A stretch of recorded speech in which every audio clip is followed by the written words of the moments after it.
evening is as hushed on purpose to grace harmony. See you where Benedict hath hid himself. Oh, very well, my lord. Will fit the kid fox with a pennyworth. Come hither, Leonardo. Was it you who told me today that your niece, Beatrice, had love for Benedict? Oh, aye, stalk on, the foul sits.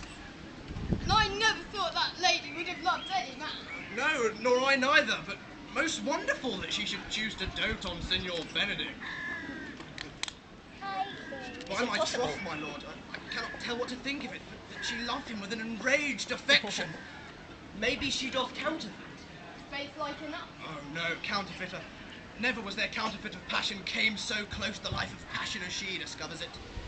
But how? What effects of passion? Bait the hook well, the fish will bite. What effects, my lord? She will sit you. You heard my daughter tell you how. She did indeed. But how? How, pray you? I would have thought that her spirit would be immune to all assaults of affection. I would have sworn it had, my lord, especially against Benedict. I should think this a gull, and that the white-bearded fellow speaks it. Knavery cannot sure hide himself in such reverence.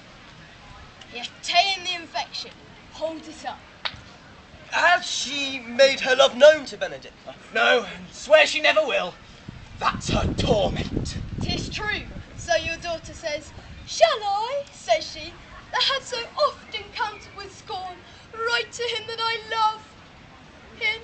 So says she when she comes to write to him, for she'll be up 20 times a night, sitting there in her smock till she have writ a sheet of paper. My daughter tells us all. Now you talk of a sheet of paper. I remember a pretty jest your daughter told us of. Oh, when she writ it and was reading it over, she found Benedict and Beatrice between the sheet. Oh, she tore the letter into 1,000 halfpence, railed at herself that she should be so immodest to write to one that would flout her. I measure him, says she, for he should flout me if I read him. Oh, I love him, I do. Then down upon her knees she falls, weeps, sobs, begs, beats her heart, tears her hair, prays, curses. Oh, sweet Benedict, God give me patience. She doth indeed. My daughter says so. Sometimes she feels she is so overborne with ecstasy that she may do desperate outrage to herself. It is very true. And were good that Benedict knew of it by some other, if she would not discover it. It make God a sport of it and torment the poor lady worse. And would it be good? It would be an alms to hang him, for she is a sweet, excellent lady. And without all suspicion, she is virtuous. And she is exceeding wise. In everything but in loving Benedict. Oh, my lord, wisdom and blood combating in so tender a body, we have 10 proofs that blood hath the victory. I feel sorry for her, and I've just cause, being her uncle and her guardian. I would she have bestowed this dotage on me.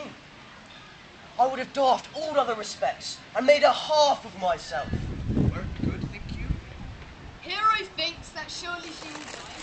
She says she will die if he love her not, and she will die. If she make her love known, and she will die, whether he bait one breath of her accustomed crossness.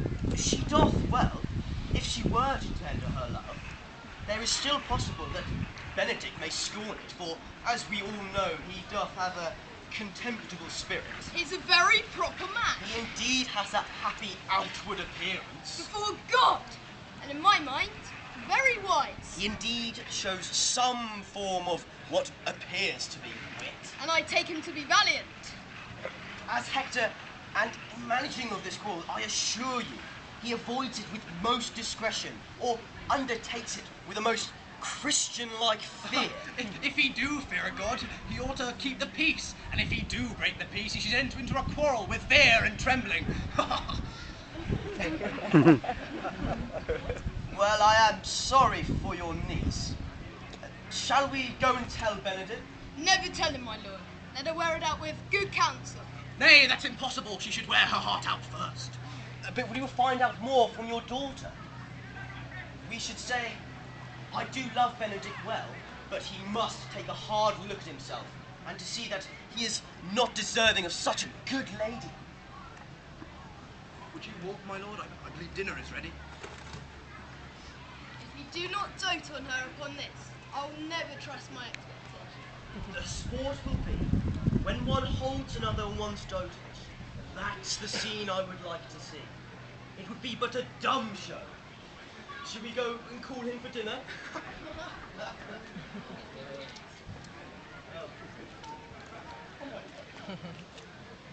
This can be no